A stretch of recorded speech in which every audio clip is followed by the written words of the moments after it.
Friends, welcome back to my YouTube channel study lover Aarvi. ये हमारी Vision IAS की test series चल रही है यूपीएससी प्रीलिम्स 2026 के लिए। हम कर रहे हैं हमारा टेस्ट नंबर 6312, सेट है हमारा सी। लास्ट क्लास में हमने क्वेश्चन नंबर 12 तक कर लिया था। आज हम करेंगे क्लास स्टार्ट क्वेश्चन नंबर 13 से। सुर्खियों में रही नमस्ते योजना का उल्लेख निम्नलिखित में से किस संदर्भ में किया जाता है? ए है शिल्पकार और पारंपरिक कारीगरों के लिए कौशल विकास पहल। बी है सीवर सफाई के मशीनीकरण और सफाई कर्मचारी हैं उनके पुनर्वास के लिए एक योजना। सी है सूक्ष्म एवं लघु उद्यम है उनके लिए वित्तीय सहायता कार्यक्रम। डी है शहरी अपशिष्ट है उससे ऊर्जा प्राप्त कराने की परियोजनाओं को बढ़ावा देने के लिए एक सरकारी पहल। तो इसमें आंसर है हमारा ऑप्शन बी, सीवर सफाई के मशीनीकरण और सफाई कर्मचारियों के पुनर्वास के लिए ये योजना। केंद्रीय सामाजिक न्याय और अधिकारिता मंत्री हैं, इन्होंने नमस्ते योजना उसके तहत सीवर और सेप्टिक टैंक कर्मचारी हैं, इनको पीपीई किट और आयुष्मान कार्ड वितरित किए। नमस्ते योजना है ये मशीनीकृत स्वच्छता इकोसिस्टम के लिए राष्ट्रीय कार्य योजना का संक्षिप्त रूप है। यह सरकार के मानव केंद्रित दृष्टिकोण का एक प्रमाण है जिसके तहत किसी भी सफाई कर्मचारी को सीवर और सेप्टिक टैंक के उसकी सफाई के खतरनाक कार्य में शारीरिक मतलब मैनुअल रूप से शामिल नहीं होने को परिकल्पित किया गया है। हमारा क्वेश्चन नंबर 14 है, निम्नलिखित युग्मों पर विचार कीजिए। एक साइड पे द्विपक्षीय अभ्यास है, दूसरी साइड पे भारत है उसके साथ भागीदारी देश है। फर्स्ट है यूकेवेरिन जापान, तो ये वाला गलत है, ये जापान नहीं बल्कि क्या है मालदीव, मालदीव के साथ है ये हमारा। सेकंड दे रखा है कोमोडो इंडोनेशिया, तो ये करेक्ट है, फर्स्ट वाला तो गलत हो गया हमारा। थर्ड है धर्म गार्जियन फ्रांस, तो ये भी गलत है, ये फ्रांस नहीं बल्कि क्या है ये हमारा यहाँ पे है जापान। उपयुक्त युग्मों में से कितने युग्म सही सुमेलित हैं? तो इसका आंसर है हमारा ऑप्शन ए, केवल एक करेक्ट है, कौन सा वाला? सेकंड वाला, और फर्स्ट एंड थर्ड है ये गलत है। तो अभ्यास इक्वेरिन है, ये भारतीय सेना और मालदीव राष्ट्रीय रक्षा बल है इसके बीच संयुक्त सैन्य अभ्यास इक्वेरिन है, और इसका 13वां संस्करण अभी मालदीव में संपन्न हुआ है। यह एक द्विपक्षीय वार्षिक अभ्यास है जो भारत और मालदीव है इसमें बारी बारी से आयोजित किया जाता है। सेकंड कोमोडो, तो ये बहुपक्षीय नौसैनिक अभ्यास कोमोडो इंडोनेशिया के बाली में संपन्न हुआ है। इसका उद्देश्य समुद्री अंतर संचालनशीलता और क्षेत्रीय सुरक्षा सहयोग को बढ़ाना है। और जो थर्ड है धर्म गार्जियन, ये भारत जापान संयुक्त सैन्य अभ्यास धर्म गार्जियन है, उसका 6ठा संस्करण अभी 24 फरवरी 2025 को जापान के पूर्वी जो फूजी प्रशिक्षण क्षेत्र है इसमें संपन्न हुआ था। व्यापक पैमाने पर आयोजित ये संयुक्त राष्ट्र के अधिदेशों के तहत शहरी आतंकवाद विरोधी युद्ध का मुकाबला करने पर केंद्रित है। क्वेश्चन नंबर 15 है, ओवाइट सेल्स है, ये शब्द निम्नलिखित में से किस संदर्भ में प्राय सुर्खियों में रहा है? तो इसका आंसर है हमारा ऑप्शन डी, तंत्रिका तंत्र में पाई जाने वाली एक विशेष कोशिका संरचना जो पहचान स्मृति रिकॉग्निशन मेमोरी है उसमें एक आधारभूत भूमिका निभाती है। ओवाइट कोशिका के बारे में पढ़ लेते हैं। तो ये न्यूरॉन है उसका एक प्रकार है। न्यूरॉन पहचान स्मृति मतलब रिकग्निशन मेमोरी है उसमें प्राथमिक भूमिका निभाता है। रिकग्निशन मेमोरी वह प्रक्रिया है जिसके द्वारा मस्तिष्क है नई और परिचित वस्तुओं के बीच अंतर करता है, साथ ही लंबे समय तक ये याददाश्त बनाए रखने में मदद करता है।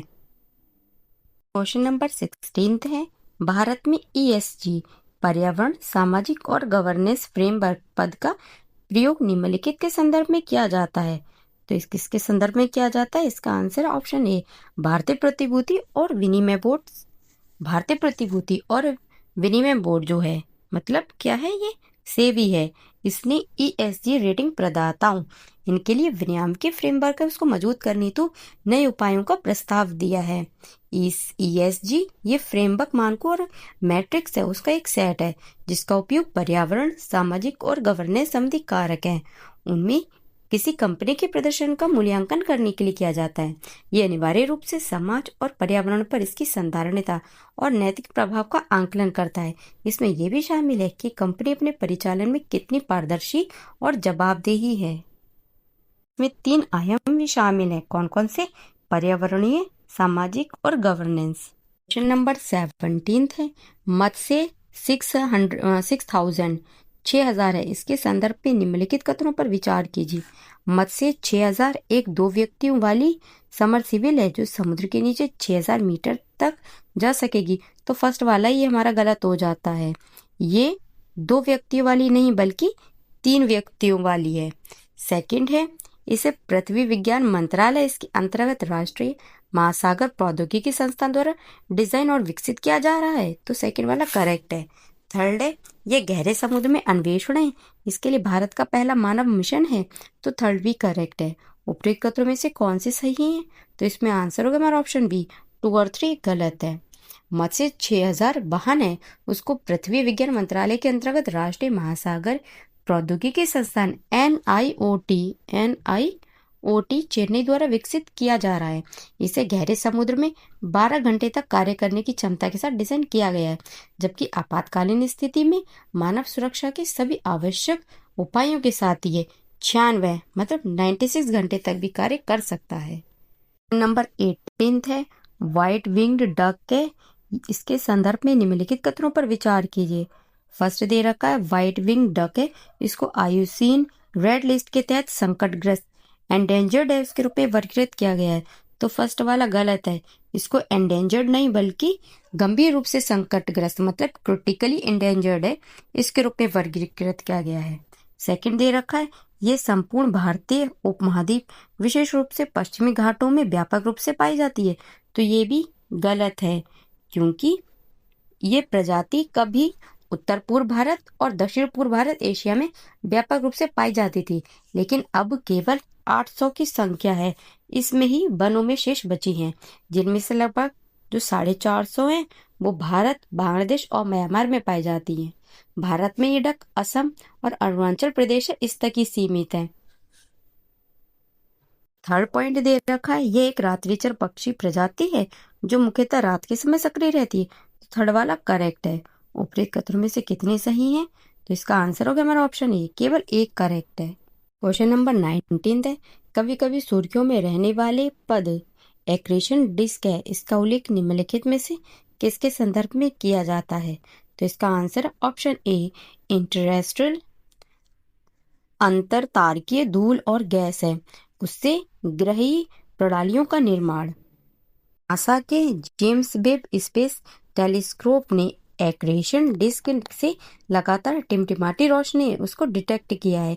एक्रेशन डिस्क एक सपाट वृत्ताकार या दीर्घाकार वृत्ताकार संरचना होती है, जिसका निर्माण तब होता है जब कोई पदार्थ किसी मजबूत गुरुत्वाकर्षण बल जैसे कि किसी तारे या ब्लैक होल की ओर गिरता है। नंबर 20 है, ढोकरा कलाकृति है, इसके संदर्भ में निम्नलिखित पर विचार कीजिए। फर्स्ट दे रखा है, ढोकरा एक प्राचीन अलौह धातु ढलाई तकनीक है जिसमें लुप्त मोम प्रक्रिया उसका उपयोग किया जाता है। सेकंड दे रखा है, पश्चिम बंगाल, झारखंड और ओडिशा ढोकरा उत्पादन के प्रमुख केंद्र हैं। उपयुक्त कथनों में से कौन से सही हैं? तो इसका आंसर ऑप्शन सी, 1 और 2 दोनों करेक्ट हैं। हालिया में प्रधानमंत्री हैं, इन्होंने फ्रांसीसी राष्ट्रपति उसको ढोकरा कलाकृति उपहार के रूप में भेंट की। ढोकरा प्राचीन बेल मेटल शिल्प का एक रूप है, इसे झारखंड, छत्तीसगढ़, ओडिशा, पश्चिम बंगाल और तेलंगाना जैसे राज्यों में निवास करने वाले ओजा धातु कारीगरों द्वारा निर्मित किया जाता है। यद्यपि इस कारीगर समुदाय की शैली और कारीगरी अलग अलग राज्यों में अलग अलग होती है। ढोकरा या डोकरा है उसको बेल मेटल शिप के रूप में भी जाना जाता है। तो इस तरह से हमारे फर्स्ट और सेकंड दोनों ऑप्शन हमारे करेक्ट है। नंबर 21 है, प्रेस सुर्खियों में रहने वाले माया, अमोद और अदस्य पदों का उल्लेख किस संदर्भ में किया जाता है? तो इसका आंसर है हमारा option D, advance under water vehicles.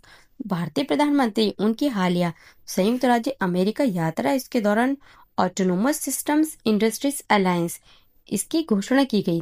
इस पहल का उद्देश्य हिंद प्रशांत क्षेत्र में उद्योग साझेदारी और उत्पादन उसको बढ़ाना है। आया, अमोद और अदम्य ये भारत में लार्सन एंड ट्रूबो LNT उसके द्वारा विकसित 3 autonomous under water vehicles AUVS को संदर्भित करते हैं। इन्हें अंडर वाटर निगरानी और सर्वेक्षण मिशनों के लिए डिजाइन किया गया है, जिसमें से जो अदम्य है उसको विशेष रूप से सतही जहाजों और पनडुब्बियों दोनों से लॉन्च किया जा सकता है।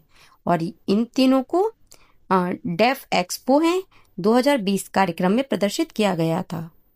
नंबर 22 है, हाल ही में सुर्खियों में रही ट्रस्ट पहल है, ये क्या है? इसका आंसर ऑप्शन ए, यह एक अद्वितीय सहभागिता है जिसका उद्देश्य एआई और क्वांटम कंप्यूटिंग जैसी जो उभरती प्रौद्योगिकी हैं इनमें पारदर्शिता, लचीलापन और सुरक्षा सुनिश्चित करना है। पहले इसकी शुरुआत की बात करें तो भारत अमेरिका है, इनके द्वारा ये पहल शुरू की गई है। ट्रस्ट पहल विगत वर्ष 2024 सितंबर है। इसमें अमेरिका के नेतृत्व वाले खनिज सुरक्षा वित्त नेटवर्क है, इनमें भारत के शामिल होने के बाद शुरू की गई। और भारत है वो 2023 है, उसमें खनिज सुरक्षा साझेदारी एमएसपी है, इसमें शामिल हुआ था। औषधि उद्योग फार्मा है, इनके लिए मजबूत आपूर्ति श्रृंखला बनाने के लिए ट्रस्ट पहल है। इसका प्रयास सक्रिय दवा सामग्री इन पर केंद्रित हो सकता है। इनमें से कई एपीआईज लिथियम, मैग्नीशियम, जिंक और सेलेनियम जैसे महत्वपूर्ण खनिजों पर निर्भर होते हैं। भारत चीन के बाद विश्व का दूसरा सबसे बड़ा सक्रिय दवा सामग्री एपीआईएस निर्माता है। हाँ, ट्रस्ट की फुल फॉर्म है transforming the relationship utilising strategic technology. Number 23 है, निम्नलिखित कथनों पर विचार कीजिए। फर्स्ट दे रखा है, वायुमंडल मुख्य रूप से नाइट्रोजन, ऑक्सीजन और ऑर्गन से बना है, तो ये करेक्ट है। सेकंड दे रखा है, ओजोन परत मुख्य रूप से क्षोभमंडल में पाई जाती है, तो सेकंड वाला गलत है। ओजोन परत मुख्य रूप से किसमें? समताप मंडल है, इसमें पाई जाती है और ये 15 से 35 किलोमीटर की ऊंचाई के बीच स्थित है। इसकी उच्चतम सांद्रता 20 से 25 किमी है, मतलब किलोमीटर है, इसके आसपास पाई जाती है। उपरोक्त कथनों में से कौन से सही है? तो इसका आंसर हो गया ऑप्शन ए, केवल फर्स्ट वाला करेक्ट है। नंबर 24, कर्क रेखा के संदर्भ में निम्नलिखित कथनों पर विचार कीजिए। फर्स्ट दे रखा है, माही नदी भारत की एकमात्र नदी है जो कर्क रेखा को 2 बार काटती है, तो ये बिल्कुल करेक्ट है। सेकंड दे रखा है, राजस्थान में उदयपुर है, ये कर्क रेखा के सबसे निकट अवस्थित शहर है, तो ये गलत है। उदयपुर राजस्थान में उदयपुर नहीं बल्कि त्रिपुरा है, इसमें जो उदयपुर है वो कर्क रेखा के सबसे निकट अवस्थित शहर है। विपरीत कथनों में से कौन से सही हैं? तो इसका आंसर होगा ऑप्शन ए, केवल फर्स्ट वाला करेक्ट है। कर्क रेखा है, इसकी बात करें तो ये भूमध्य रेखा से 23.5 डिग्री उत्तर में अवस्थित एक काल्पनिक रेखा है जो लगभग भारत के मध्य से होकर गुजरती है। ये काल्पनिक रेखा पृथ्वी है, इसके चारों ओर 17 देशों से होकर गुजरती है। 25वां क्वेश्चन है, निम्नलिखित पर विचार कीजिए। गुजरात, राजस्थान, त्रिपुरा, मणिपुर, राजस्थान, उपयुक्त में से कितने भारत के कितने राज्यों से होकर कर्क रेखा गुजरती है?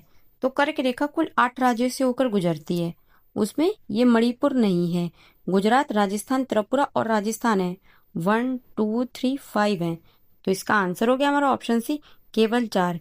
ये कुल कितने 8 राज्यों से गुजरती है, जिनमें कौन कौन आ गए? गुजरात, राजस्थान, मध्य प्रदेश, छत्तीसगढ़, झारखंड, पश्चिम बंगाल, त्रिपुरा और मिजोरम। इसको याद करने की एक ट्रिक है मित्र पर गमछा झार। मी से हो गया मिजोरम, रा से हो गए त्रिपुरा, पास से हो गया हमारा पश्चिम बंगाल, रा से हो गया राजस्थान, गा से हो गया गुजरात और ये माँ से मध्य प्रदेश, छा से छत्तीसगढ़ और ये झा से झारखंड। नंबर 26 है, भारत की लैटेराइट मृदाओं के संदर्भ में निम्नलिखित कथनों में से कौन से सही हैं? तो फर्स्ट दे रखा है, ये उच्च तापमान और निम्न वर्षा वाले क्षेत्रों में अच्छी तरह से विकसित होती है, तो फर्स्ट वाला गलत है। ये उच्च तापमान और उच्च वर्षा वाले क्षेत्रों में विकसित होती है, ना कि निम्न वर्षा वाले में। सेकंड दे रखा है, इनमें जैविक पदार्थ और ह्यूमस प्रचुर मात्रा में पाए जाते हैं, तो ये भी गलत है, बल्कि इनकी क्या होती है? कमी होती है। थर्ड है, मकान बनाने के लिए इनका प्रयोग ईंट बनाने के लिए किया जाता है बनाने में, तो थर्ड वाला करेक्ट है।